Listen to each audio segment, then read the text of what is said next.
All right, we're finally here down in the basement. Lawrence Kent and his fish room of amazing wonders. I know there'll be fish that I see here today that I have never seen before.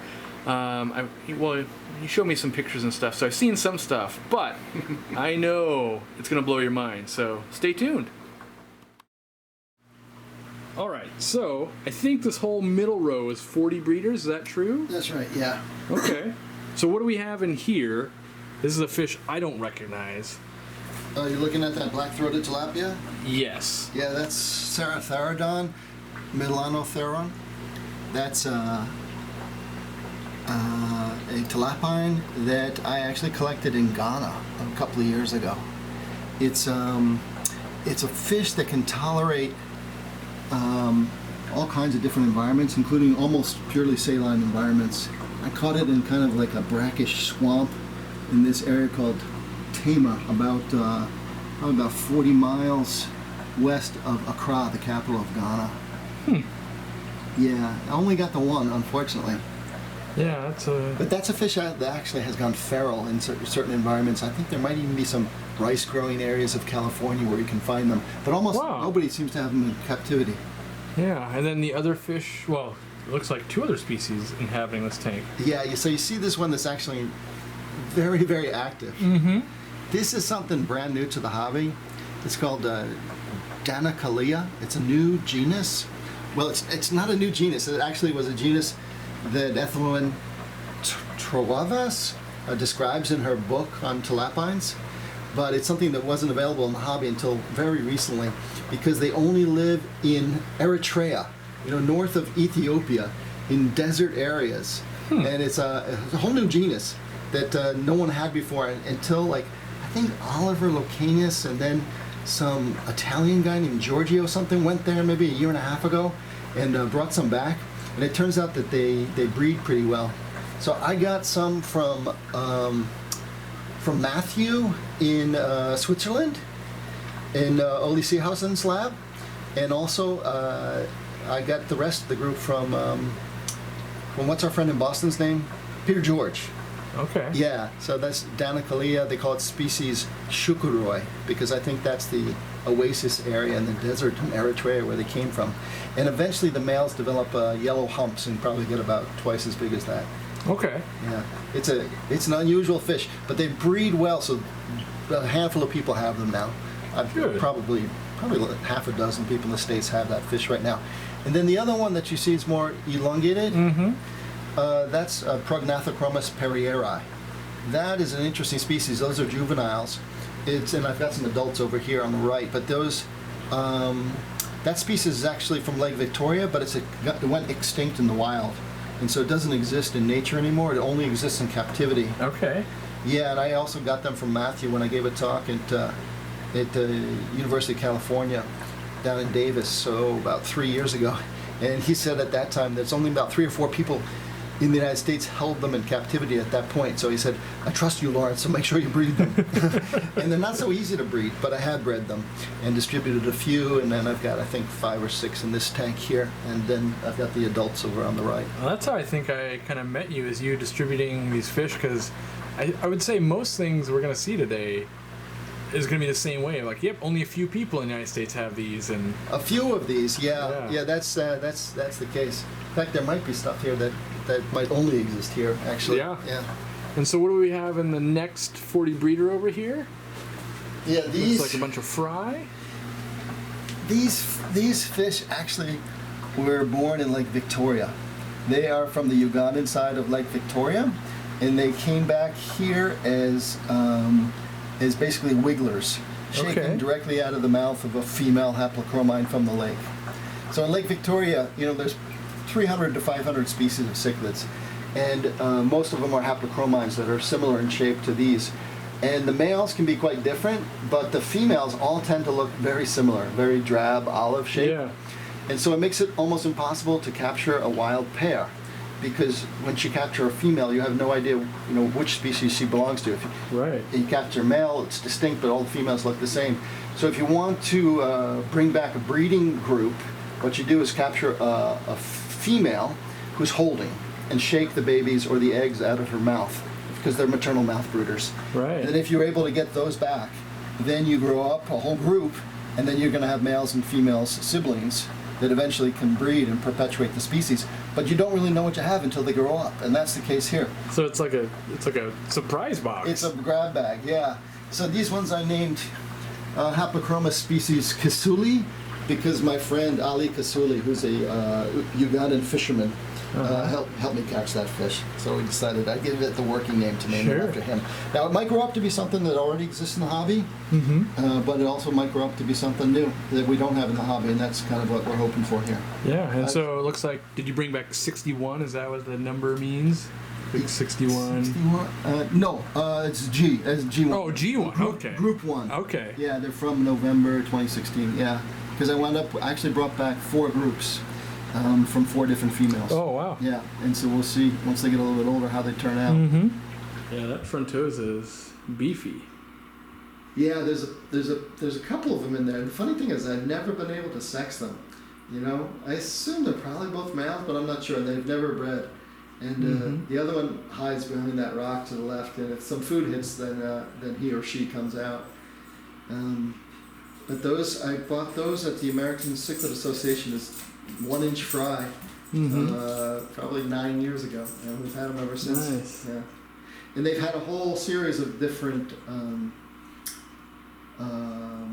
co-inhabitants in their tank. So now you've got this Milochromis auricotania from Lake Malawi.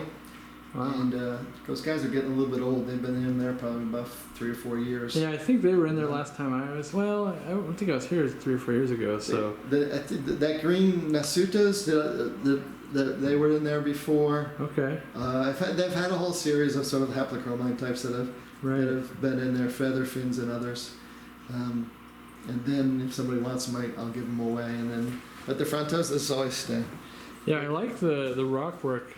A lot of people don't think about making them like stand, because the other Frontosa is behind, and then these big pieces of almost slate or something like that.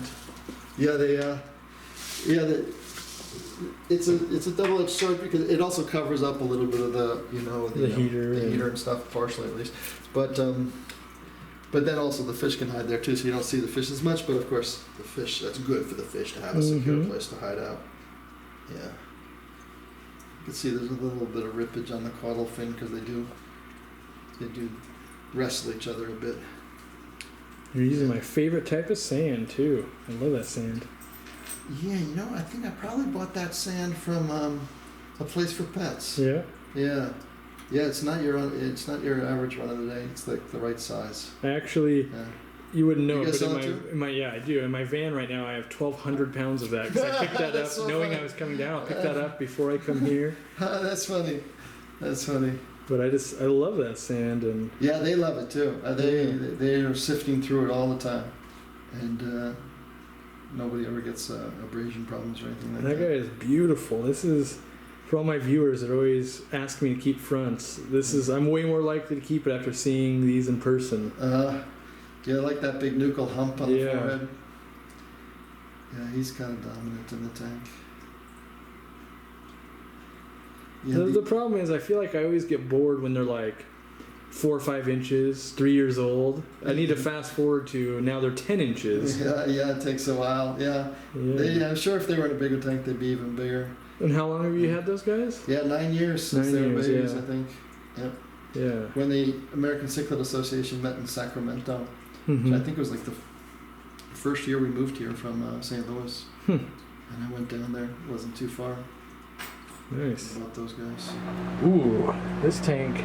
I still think I like this fish. I'm kind of kicking myself for not getting, because I think you bred these guys, right? I did. Yeah. You can take some home today if you want some, because I got quite a few of them. I might have to, because I said no, because I'm like, I don't have the time, and then I keep seeing pictures of it pop up with kind of the blue lip to it. I'm like, why didn't I get some of those? What is wrong with me? It's a Steatocranus irvini, which is an unusual elongated cichlid from the Volta River in Ghana. And you see the smaller one's the female, and the larger one's the male there. And you can see, you might pick up, there's probably about 25 fry swimming around in there too. Yeah. that were born probably about three or 4 weeks ago, and actually they probably had over 100 babies, and I pulled some of the babies out to put in separate tanks to raise up, and I left 20 there. Are they like? I'm trying to think, like substrate spawners or like not mouth brooders? Did you see that cave in the back? That's kind of a clay-colored cave. Yeah. The back floor. They spawned in that cave. Okay. Yep. And then they guarded the cave, it seemed, for almost 3 weeks before the fry started coming out.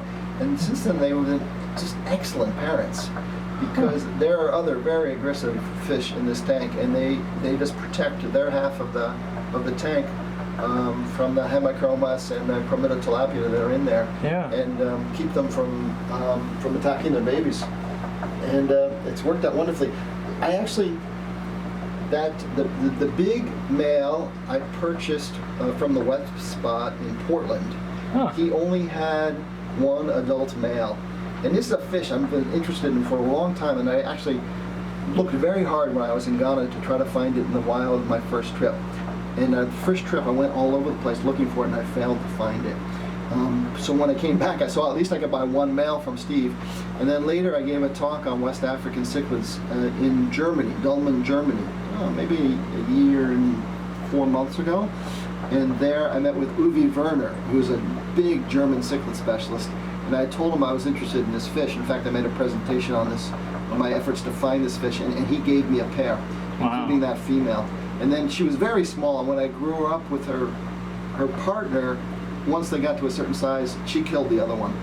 And so I was disappointed, and then I said, well, I'm going to take the risk and put this small female in with this big male. And I'm not going to be surprised if he kills her, but let's see what happened. As soon as I put that female in there, they got along splendidly, like lovers. Nice. And it was only probably 3 or 4 weeks later they had spawned in that cave, and now they're nice. model parents. Yeah. And then you can see, if you look to the right, you see the hemichromis. Oh yeah.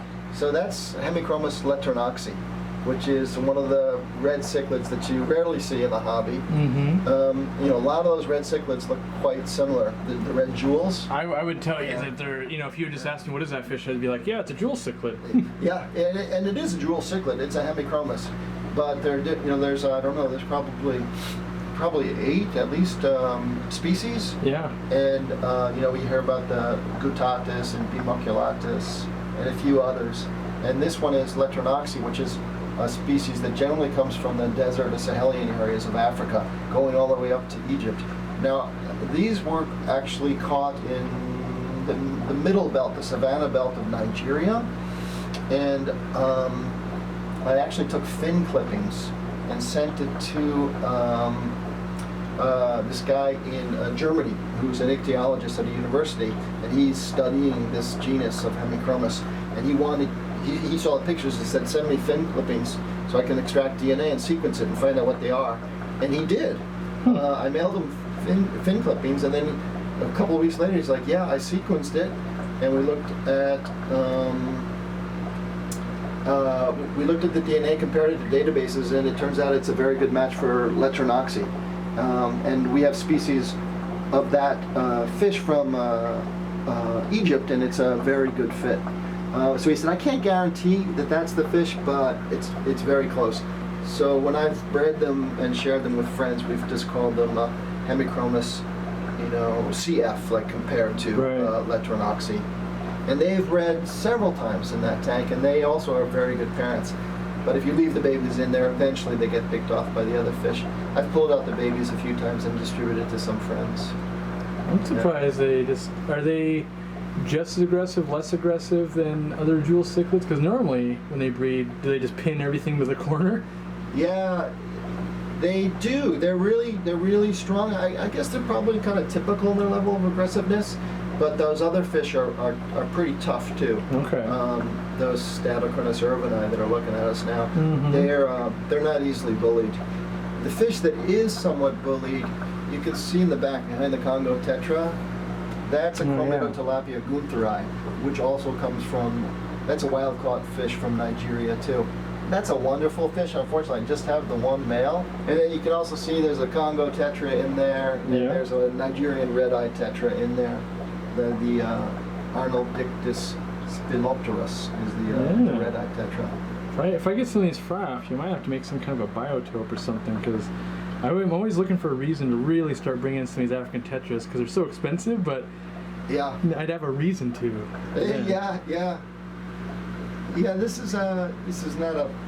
These are all West African fish, but you've got the Irvini with the blue lips that come from Ghana, and you've got the Chromido tilapia and the Hemichromis, the red cichlids, which are from Nigeria. I guess the red-eyed tetra is from Nigeria. The Congo tetra, of course, would be from Congo, and they tend to collect those not too far from Kinshasa. And when I went to Congo, I met a bunch of the fish collectors there, the local Congolese. Nice. Yeah, I like this tank. There's always something going on. This tank's fun because there's all these babies, and you've got like the two rival groups, and it's like they know, don't come too far over. They're not going to allow you to snack on those fry. So yeah, and sometimes you get fry on both sides, and then then the border and the shifting border. It's like that's like a 19th century European politics or something. Yeah, that's awesome. The French and the Germans are pushing each other back and forth across the Alsace. The floating logs, I love those. The hides, if something's getting beat on, they can go hide in the floating log. Yeah, the Guntherei has to hide there quite a lot, actually, yeah. And it looks like you've got like a custom 3D background. Yeah. Got that, I think, from Universal Rocks or something. A long time ago. You like it? I do. Well, I like the fact that it gives all the levels for like the fry and stuff to kind of get into the shadows and stuff on multiple levels. Yeah.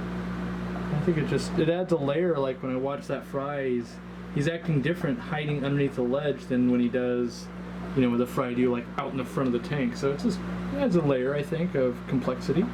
Yeah, and there's a lot of surface area there for mold and film. Yeah, they can kind of graze. Little things to graze on. Yeah, it's one of my nicer tanks. I think this one. So when I first saw him, I thought he was the pinstripe Pinnock, but I think his lines are too narrow for that.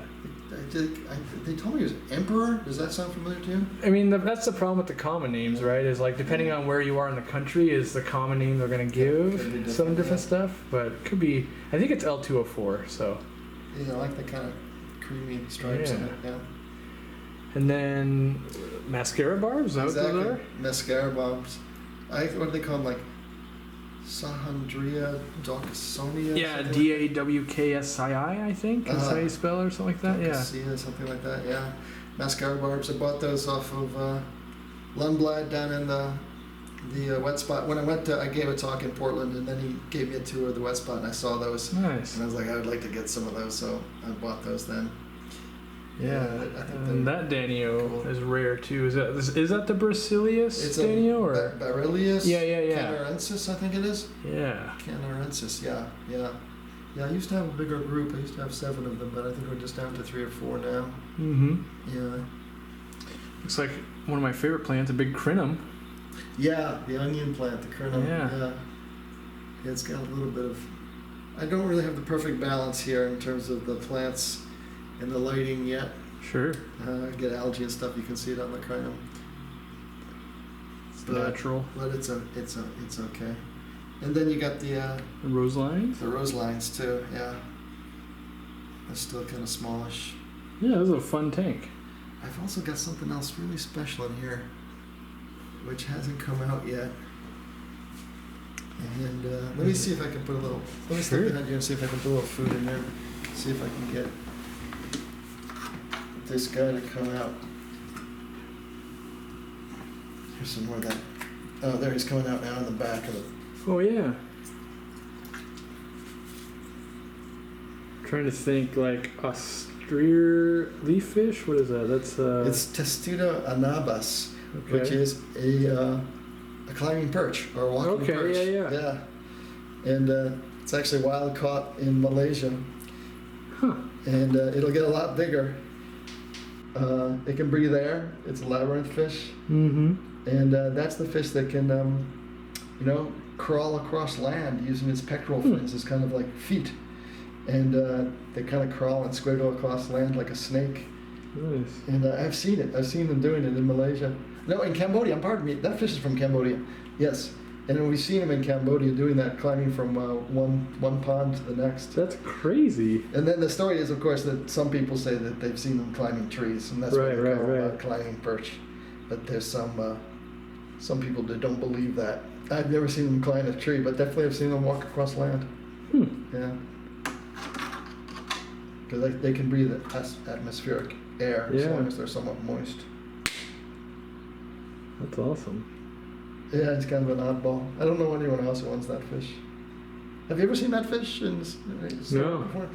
Yeah, they're not uncommon in the wild. You see them in fish markets, and people buy and sell them and eat them. But in terms of having one in the tank, this is the only time I've seen one in the tank, so I'm proud of them. Yeah. All right. Where do we want to go from here? I suppose we could say what's in this tank. Yeah, so now you get into a different part of the world. This is this interest I've developed over the last two and a half years in the licorice gouramis, Parasfromenos genus, from Southeast Asia. And this all stems from going to Southeast Asia about once a year with my German friend Peter Beyer, who really loves these kind of fish, and he's taught me to get interested in too. So we've gone out in Cambodia and in peninsular Malaysia and in Borneo collecting these fish in peat swamps. And I don't know how many species there are, probably about 25 or something like that. I think I have 7 different species in this fish room now. That's crazy. Yeah, that's probably more than I've seen in person ever. Yeah, I've gotten interested in them, and I've gotten pretty good at breeding them. I think I've bred 6 species so far, and they like to breed in these those little clay tubes. Generally. Yeah. They, normally you keep Tropheus in a bigger tank than this. This is only a 29-gallon. Mm-hmm. But I was gifted these fish from Corey Cook in St. Louis. Okay. I think at an American Cichlid Association meeting. And this is the only place I had room for them, so I put them in there, and they've grown up there. Yeah, yeah. And they haven't grown too big, but I don't know, they've been here probably like 4 or 5 years. Wow. And they've got their hierarchy as a group, and they prosper. And if I remember right, are the juveniles, are they more like, they're real striped? Is that what I remember? Like, oh, yes. I think you remember correctly. Yeah. Okay, because I see the one in the back, and that made me think like juveniles. You can press that down, and it's almost like those little zigzag lines on it. If I remember right. Yeah. I guess that was looking pretty subdominant. Yeah. Showing those stripes as well. Yeah, because they get super colorful, and they call them sometimes the rainbow Tropheus Ilangis, because they were all the rage probably 8 years ago. Like getting this fish was like, wow, you have Ilangis? Yeah. Yeah, they've done surprisingly well. And then when Gary Lang came and brought rainbow fish, I wound up with like 3 or 4 of these ones that are called Blue Hole, and put them in there, and they lived there happily amongst the Tropheus, which is a weird combination.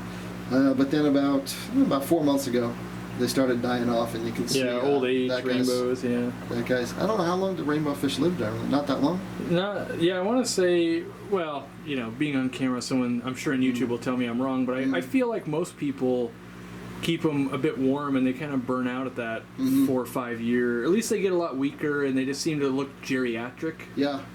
Like this guy looks. Yeah.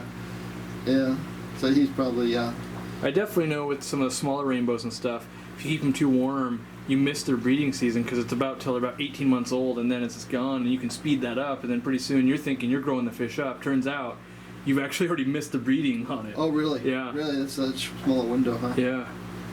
These Tropheus, I've seen them holding a few times, and a couple of fry swimming in there, but none of them ever lasted. Sure. Yeah, it's too small a tank for Tropheus, really. But they seem to get enjoying it. As long as you're not trying to breed them, they're okay. I find this super interesting, because when I first walked through the door, I was like, what? Cold beer. And then I figured out what it is. Yeah. Gotta be the vinegar eel cultures, right? You can see all those vinegar eels in there. Yeah. Oh, that's super interesting. So you just keep it filled up with the vinegar, because I was always told you had to put the cotton in, and then you poured fresh water on top, and they'd come up through it. But I didn't realize you could just keep it like that. Yeah. I just keep it like that probably for 2-3 weeks, and then I just pull some worms out, and then and then I squeeze some more fresh water back on top. Because I might actually Yeah. do that, because I thought you had to do it every day, and I'm like, that's too much work for me. But if you can get 2 or 3 weeks of... Yeah, it's really easy, actually. Wow. Yeah. And then after 2 or 3 weeks, I'll swap in some fresh vinegar. I got some, some vinegar cultures down here with pieces of apple in them and stuff. Yeah, to keep it going. Yeah, those are amongst the easiest live fruits to deal with. Yeah. I know that they're really hard to crash, but the whole harvesting thing is what always kept me from doing it. But I like that you could just take a pipette, you could grab some, go feed. Yeah, it's super easy. Yeah. Yeah. Yeah. Yeah, so on camera, if I can get it to focus in, but that cloud, they're all basically worms that live in very acidic water, or vinegar for that matter, and you just feed them with like a piece of apple or something like that, and a lot of times you can do it in a 2-liter bottle, and like if you remember to put in a piece of apple like every 6 or 8 months, you'll never run out. Yeah, it's amazing. Yeah. But yeah, the harvesting was what had kept me behind, and now I got no This is reason. what I buy, apple cider vinegar.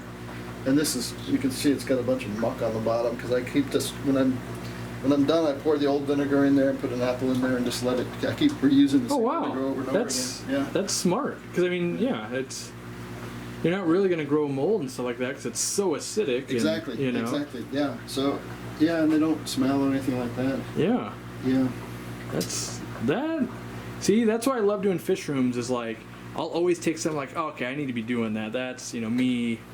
It's true, especially with live foods. Everyone's got their way, and you're going, oh, that's the reason. Yeah. There it is. You see it? He's getting a little shy on you. Yeah. That's Carino tetradon. Borneensis, I think. Yeah. That fish is wild caught in Borneo. That's just like all the puffers, a lot of personality. Yeah. But yeah, he's nervous with the camera, obviously. Oh yeah, they've got such good vision, and I can't get to focus on him. Oh, there we go. He's back there. He's going behind Squidward. Yeah. Awesome. All right. Well, thanks for watching, guys. Thanks to Lawrence for letting us in here. He's super busy. We tried to get in for like 2 years. We made it happen. Hopefully I'll come back someday. And there's lots of other stuff you've found. And make sure you check out his articles in TFH. Make sure you attend his talks. He talked last year at Chicago. I don't know if he's talking this year yet, but he's around. So if he's speaking and you like this, make sure you attend your local club talk or wherever it is. So, thank you. Thanks, Corey.